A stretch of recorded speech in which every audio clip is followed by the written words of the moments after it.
What's going on, everybody? Today we got newly named Wyoming assistant coach, Coach Josh Heil, five-time national qualifier, three-time SoCon champ, as well as NWCA All-American. Coach, thanks for joining us.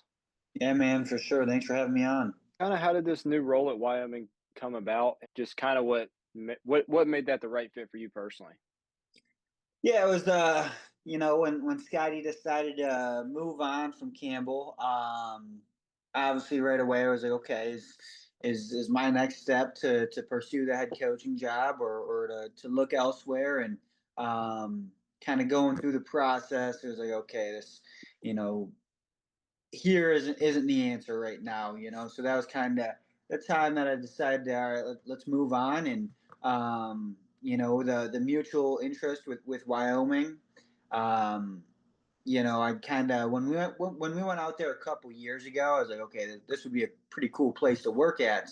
Um, and then fast forward, their position opened up with Moore taking over at Kent State, and then Schroeder going with him there. When the position opened up, it was kind of right around the time when I decided, okay, let's think about moving on. And there was mutual interest right off the rip. Obviously, Scotty and Coach Branch have had a pretty good relationship over the past few years, and Scotty gave him some good insight on me, and there's, like I said, there's some mutual interest, and we got it done pretty quick. So, Yeah, what were your day-to-day duties kind of look like with this new position? we're kind of going through all that stuff. Obviously, I'll play a hand in the recruiting. Coach Ford is kind of leads that um, area of the program, but everybody there plays a role. I'll kind of be filling in wherever I'm needed. It's, at Campbell, I had a lot of responsibility. I had my hand in a lot of different places. So at Wyoming, I'm hoping it's pretty similar, where it sounds like everybody kind of does everything, and that just sounds appealing to me. Where everybody's kind of working as a team, working together through everything. So it'll be a pretty fun dynamic, and I'm just excited to kind of get out there and get rolling. I know this is really recent news. I'm not sure if you've moved out there, but kind of what's that transition like? Yeah, so I'm kind of going through that process right now. I found a place to stay. Now it's, my wife, she has to finish out August at her job in North Carolina, so she's finishing out here in August. I'm about to fly out there in a couple weeks and kind of, hit the ground running, get used to doing what I got to do on a daily basis and all that stuff. Right now, I'm kind of remotely helping out as much as I can. Obviously, it's not a job you can Right, do right. fully remote, so I'm flying out a little bit early and kind of getting to work with those guys, and then I'll fly back here to move my wife out, and then I'll be there, for the rest of the time following that Labor Day weekend. So um, yeah, it'll be a interesting transition, but it's been pretty smooth so far. Yeah, you coached at Campbell for the last three seasons. What have you learned in your time, going from athlete to coach, and how will that shape your coaching career going forward? Yeah, it was a dynamic, going from athlete to coach at the same program is pretty tough. There's that phase where you're coaching a lot of your former teammates, and there's that respect level that you got to earn from those guys, and that transition was actually pretty smooth, right? A lot of the guys respected me right away. There's very little to no problems from there.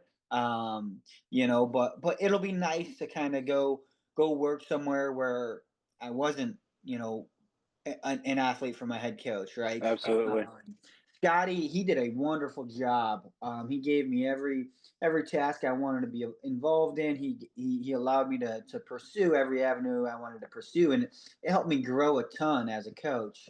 So I'll forever be thankful for all the opportunities he gave me, and all the growth that I had under him, and I'm excited to kind of take that next step and learn from someone else that wasn't my coach, and be, I know it sounds weird, but be like an actual coach where, hey, I got Right. hired from an outside program, right? So it's an exciting step, and it's in the Big 12, so it's a bigger conference. It's a lot more competitive. You're going to see every match you're going to have ranked matches, right? Absolutely. It's very different compared to the Southern Conference, right? No Absolutely. offense to the Southern Conference and all, but like it's just a different beast. I'm excited to kind of tackle it and be at a place where every match is just ultra competitive, and you have a lot of the best kids in the country competing every time you step on that match. So Yeah, with the new roster limits coming into play, how does this kind of affect the way you kind of build a team and recruit? yeah, I mean, it almost simplifies it, right? You Right. kind of, it's not like, hey, we'll maximize the roster to kind of help out the school with enrollment and stuff like that, and you kind of take anybody that's willing to come on. It kind of simplifies things where it's like, hey, each weight class you can only have so many guys at, right? So it simplifies it in that aspect. Now, obviously, there's going to be the challenges of like, you know, if you do take on an extra guy at a weight class, you might have, you're going to have one less guy at another weight class, right? So then it's like, okay, you got to make sure the guys that there aren't a ton of guys at a weight class, you got to make sure the injuries don't happen. Injuries happen in wrestling; it's a normal thing. But when with these roster caps, it's like injuries could play a real deal in terms of team building and making sure you have a roster that's ready to go every time you step out on that mat. So it's interesting, but it also kind of simplifies things, you know. So it'll be exciting to kind of, work through it because this isn't just a one school thing. Every school is dealing with it, Right. And yeah, I know I get it. There's the Ivy League's not doing the roster caps, but they only get a certain amount of guys anyway, right? Each year they Right. only get a certain amount of guys because the school can only admit so many guys, right? Unless you get guys that get admitted into the Ivy League on their own, that's pretty rare, right? So it's like their roster caps are right around that 35 anyway. So it'll be an interesting dynamic. Yeah, after having a successful, college career in your own right, what are some of the key lessons you've learned that you now pass on as a coach? Yeah, it's like the biggest things obviously like you just gotta whatever the direction that program's going, whatever the decision that's made from the coaching staff, from the head coach, whatever it is, it's like you got to be bought in, right? The second you're not bought in into what you're doing, you there's a mental lapse, right? And in the sport of wrestling, there can't be, mental lapse. You only have a 7-minute match, right? There's only 7 minutes to get the job done, and you mental lapse for a split second, that could be the match, right? Um, so it's like you gotta put yourself in a situation that you're just 100% bought into. You're excited to be there day in and day out, and you're excited for that process. And at Campbell, it was, it's like you're taking when I got there is like towards the beginning of Kolat's time, you're taking a team that was, probably one of the worst teams in the country, and you built it into something great. And it's like it was enjoyable doing that, right? The direction that we had, and then when Kolat moved on, we were still running with it with Scotti, right? And we kept building this thing, and we turned it into something great, and it was enjoyable every step of the way, right? So just being able to buy 100% buy into the process, right? I know it's kind of cliche, right? You know, the process and all that stuff, but there's truth to it. There's truth to it. As a coach, when you're recruiting, what are you looking for in your ideal recruit? Ideal recruits, it's like grades, obviously grades, right? If you Right. don't have the grades, you can't step out on the mat. So you have to have the grades. And now in this dynamic of NIL and um, revenue sharing and all that stuff, you want a guy like I said that wants to be at your program, right? They're not chasing money. They're not um, going for one reason or another. They're going to be a part of your program, and they want to do everything they can for the team, right? It's it's a very selfless kind of acts, but it's like when you kind of get into the selfish mode of wanting the money and this and that, now you're starting to, lose guys a year after they succeed or this or that. And that's why we were able to retain a lot of the guys we did at Campbell when we were doing so well because we had such a great culture. People loved being there. Tay, after he stayed a year, right? And then everything went down, and we don't got to talk about all that. But you see the same thing at Wyoming. Novak just AA this past year, and he's staying, right? It's a great culture. It's one of the most loved teams across the country, so it's enjoyable, right? So grades, be a good culture guy, and then obviously work ethic. You tie those three things in, you know, you have a really good wrestler. You have a really good kid that you want to be a part of the team, right? There's every kid has talent at this level. Every kid has talent. Talent's not the end all be all. There's talent. There's potential everywhere, right? But with those three things, you take anybody with talent, it makes them that much better, right? The Cowboys returned 4 national qualifiers this year, as well as an All-American as you spoke on before. So how big is that just having momentum going into this next season? Yeah, I mean it's huge, right? There's a lot of guys that they may not be qualifiers or all Americans on that roster that are very good dudes, right? Right. There's a lot of hammers on the roster, and it's going to be a fun room, a very competitive room, and that's what I look forward to most is like just getting in there and working with guys that want to take that next step, right? They've had all Americans each of the last few years. It's like now let's break through and get multiple Americans, right? Absolutely. Here, let's get someone on top of the podium, right? So it's an exciting time to be a Cowboy, and I think this program, you know, is ready to take that next step, right? They're just primed to take that next step and be a top 10 team, which I'm excited for. When I went out there, just this past week. It was like you go out there and you love the area. Wyoming's a beautiful place, but you look at the facilities and the support they give the program. It's insane. It's one of the most supported programs that I've seen in the past few years in my coaching career, and it's like that's exciting to be a part of, right? Wyoming as a state, they live, breathe, eat Wyoming sports, right? All the programs there, they love the sports, and it's exciting to be a part of something like that.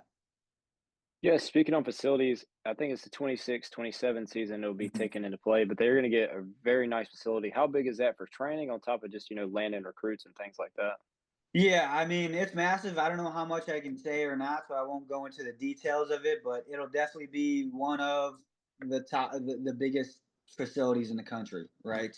And they're going to take it slow. There's a lot of space there. They're going to take it slow. We're going to break into the facility and kind of take it day by day on what we want to do with it, right? Like I was saying, it's a very supported program, so there's going to be a lot of cool things that we do with the facility. um, but it's exciting, right? That I kind of walked through it when I was there, and it's like, wow, this is going to be special in a year. So this next season will be the last season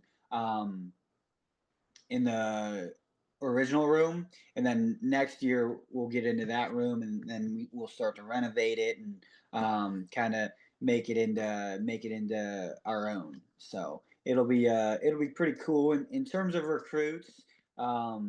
It's facilities is in a unique place where it's like it isn't a huge recruiting tool, but when you Right. have a facility that Wyoming's about to get, it becomes a big tool because it's just that nice of a facility that it's like, wow, this is Olympic level, right? Absolutely.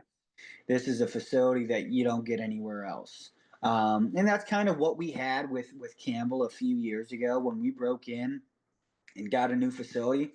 It was one of the first new facilities in the nation. And then after Campbell, you saw Iowa get a new one. You saw a bunch of these other big time programs get new ones. So it's exciting to go from Campbell to Wyoming, and we're getting Absolutely. a new Absolutely. one. So Not saying there's anything wrong with their room right now. Their room right now is awesome, but it's like it's taking another step, right? It's taking it Right. another level, and it's going to be an insane facility for sure. Yeah, I think the article said it could fill up to 5 mats, which is crazy. Yeah, yeah, it's like I said, it's going to be one of the biggest facilities in the country. I don't know too many rooms that are that big. I know Iowa obviously is going to have the biggest, or they do have the biggest, but other than that, I don't know of any other Yeah, bigger, yeah. you know. Yeah. Yeah, what are you most excited for with your new journey at Wyoming? Yeah, I mean, I'm just excited, I've never been a part of a big program. Right, Right. In high school, we went to the local. Me and my dad, we went to the local public school. My dad, raised and coached me from youth league all the way up through. We went to our local, public school. My older brother Dean, he went to St. Ed's. I chose not to go to St. Ed's, the big school. We chose to go to the local public school. Then we went to Campbell. Um, and it's like kind of taking that step of, okay, we're going to, or I'm going to a bigger school and kind of getting into the major leagues now, right? um there's levels to college wrestling, and it's like kind of taking that, and I went back last week, or when I went to Wyoming last week, it was okay. There are levels to this thing, right? The level right. of support and the level of leadership is just completely different. Um, so I'm excited for that. I'm excited to step into a role and step into a program that, you know, they're in the big leagues, and they're ready to take that next step as well. So excited to step into the fire and get to work, right? Yeah, where do you see the program in the next few years, and what do you plan to bring to the program? Yeah, I mean, right now, this year, like I can see the program top 10, right? Multiple Americans, getting someone on top of that podium. These next 2 years, they've had, I think, a top 20 or a top 15 recruiting class the last 5 years, something like that. So I could see this program become something very special in the next few years. And the role I'll play is, from the weight classes 25 to 57, I'm gonna be on the mat with these guys and helping them, push over that next level, right? Pushing through that next wall, right? So you got, 49 and 57, like you were talking about, returning qualifiers. They're seniors, trying to get those guys on the stand in their last year, right? Take Right, that next step, finish their career strong, get on that stand. But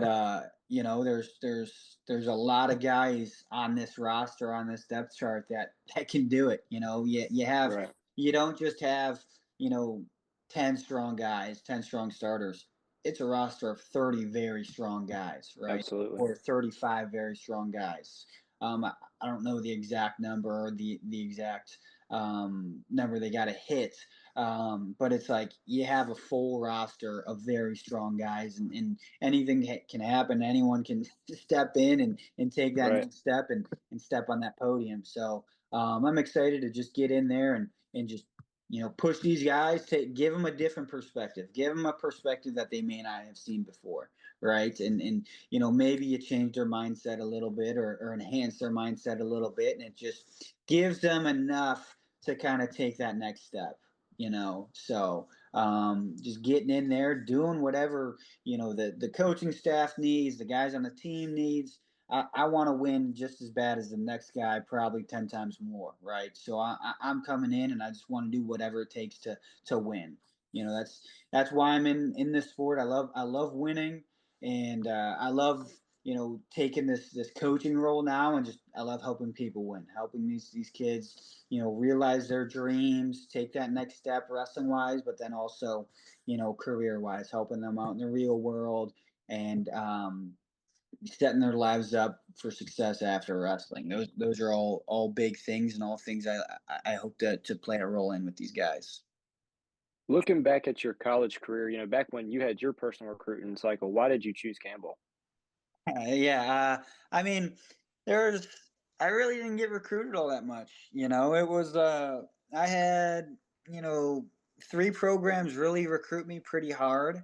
Um, the biggest thing was just Kolat. It was saw his vision, saw the growth that could happen at Campbell, and I realized it. I saw it. I jumped at it, and it ultimately it was all true, right? Everything he was talking about happened. Everything that we wanted to accomplish, um, as a team, we accomplished. I didn't accomplish everything as an athlete, but as a team, we accomplished almost everything that we could. That last year, that call was at Campbell. We we had like 4 or 5 guys in the top 15 seated at the national tournament. Right? It was a very talented team, and it was we were primed to do some damage at that tournament. It's upsetting we didn't get that opportunity, especially with the seniors we had on that team. I think I was the only returning. There was 2 returning qualifiers, but 4 or 5 guys, they were seniors, and they didn't get that last chance. So Right. um, that was kind of the most upsetting thing about it. But yeah. Talking about the NCAA tournament, you got to compete in it numerous times. What was it like just being able to experience and compete in that? Yeah, it was, it's exciting. It's definitely the most attended, biggest tournament, in the world. I don't even think the Olympics or the Worlds are as attended as it. Right. So it's the tournament where the most eyes are on. So it's exciting. I never accomplished my goals there. So that's frustrating a little bit, but just to have the opportunity, it was awesome. You got to be grateful for everything you do. And it's just to have that opportunity was awesome. There's a lot of people out there that don't get that opportunity, never got that opportunity. So I just got to be grateful and thankful that I did have that opportunity, despite not accomplishing my goals. Right. Yeah, you spent nearly a decade in Campbell. You spent 9 years. So, what is maybe one of your favorite memories of your time there as you move on to this new position? Oh man, there's a ton, right? There's a ton of great memories. The two biggest ones, um, in terms of wrestling wise, were being able to coach my brother and being coached by my brother, right? So Dean was there for a little bit of time, and he coached me, and then I was able to coach Logan, as he's going to finish up his career. So just those two, not an exact memory, but those two kind of being able to do those things, right? Experiences. Yeah, those two experiences, right? So it's most people don't get those experiences, and so that it was awesome. But you know, the most, I guess, the best memory in itself was just obviously marrying my wife, right? Right, So right. meeting my wife there, marrying her, and without Campbell, that doesn't happen. So forever be grateful for that. But wrestling wise, it's being able to coach Logan the past few years, and then being able to be coached by Dean, the little time he was here. Athlete to coach. What was it like, I guess, competing in the NCAAs and then coaching in it? Yeah, you know it's it's different, right? As an athlete, I was in my head way too much, right? There's just a mental block that I had as an athlete, right? Just stressing out way too much. So I enjoy, coaching there, right? Just because I put the work in with the guys during the year, and do everything I can to help these guys. But that transition is like, it's almost, I don't know, man. It was the national tournament. I just, like I said, there's just like this mental block that I had on myself, and it was like, um, just could never break through it. Right? I knew I always out trained everybody and everything like that, but I could never just break through, and that was the most frustrating part. I guess what I'm saying is, as an athlete, it was a lot more frustrating, right? As a coach, yes, like, it's frustrating to see your guys not be able to push through, or it's exciting when you see your guy push through, like say a couple years ago. So you know, it when the losses hurt, a little more as an athlete, right? Versus as a coach, if that makes sense. You got one cool Cary Kolat story or anything funny you remember from your time there with him? A lot of people they get the wrong idea of Kolat, right? A lot of people think he's just this freaking hard ass that just but he's actually a very fun guy. He cares so much about his guys. Story wise, oh man, there's a ton. Um, I mean, just he does make you do some crazy tough workouts. But those you enjoy those, right? You enjoy the workouts. I mean, there's so many stories. What I appreciate about him is he kind of took me under his wing, and he uh, he pushed me every freaking day. And like I said, he cares about his guys. And my first year, me and him butted heads like no other. And I remember this dude reams me for like 45 minutes in front of the two other assistants. Um, at the end of it, he's like, I don't even know if I'm going to keep you on the team anymore. And I was like, oh boy, I messed up. And I did mess up, but after that conversation, I went on this. I won my last. What was I, 6-11? I won my last 9 matches of the season. I won the conference tournament. Made it to the national tournament as a true freshman. I'd say that was the story that kind of turned my career into upper trajectory. Right, I started 0-7. I was 6-11 at one point my freshman year, and then he reamed me, and we got on the right path, and you know started to win a ton. Right, and that wasn't the only time he reamed. There were some other times, but that was the one that got me on the right kick. And kind of since then, he kind of took me under his wing. He's like, okay, this dude can handle it, right? So Cary was awesome, man, and again, just like Scotti, I'm forever grateful for those two guys. That they played a massive role in my life. And however far I take coaching, um, those two guys really helped me develop, and I look forward to staying in touch and keeping those relationships strong, because those guys are two of the most caring individuals you could come in contact with in the sport. Yeah, as we wrap up, do you have like any kind of message for any of your fans or supporters who may be watching? Get some cowboy gear, because this is going to be a fun season. This is a tough team, right? Laramie's a special place. That's why they call it Laradice. And I'm excited for the season, and I just want to get there and get to work, and be a part of something special, right?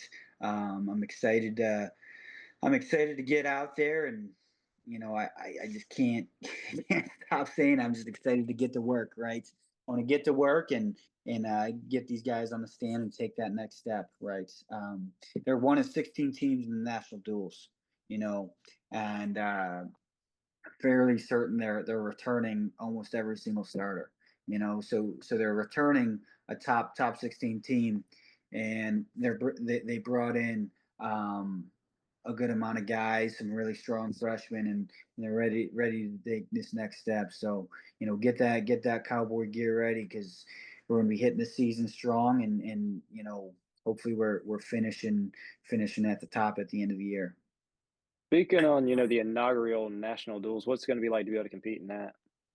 It's funny. I was like, I texted Dean today. I was like, man, I think we're actually going to the national duels this year. And he's like, yeah, I thought I saw Wyoming. So I didn't even know that when I signed the contract. But it's um, it's going to be exciting, right? It's wrestling needs to be on a platform. There needs to be these events that put the sport on this platform. Um, and duels are exciting. I'm a big a proponent of duels, right? Duels need to happen. They need to be on stages. There needs to, I love the UFC Fight Pass events, right? Absolutely. It gave the sport an audience that wasn't just wrestling fans. And I'll tell you, like the ratings were through the roof. It's like it was awesome for the sport. It went from one event to, I think it was like 20 events the next year, right? Um, UFC Fight Pass was huge for the sport. So things like that, things like the national duels, wrestling needs it, and I'm excited to be a part of it and the sport to continue to get out there and get eyes on it. Right? There needs to be eyes on it. There needs to be butts and seats. There needs to be incentive to go see these events and the national duels. There's incentive. There's a lot of cash prize Right. at this event. So to be able to go support your team in the pursuit of that cash prize and obviously winning the national duels, but there's incentive to go out there and support your team. So it'll be exciting to be a part of that atmosphere. Well, Coach, thanks for coming on. Best of luck with you in your next season. And again, thanks for coming on. I appreciate it, man. Thanks for having me.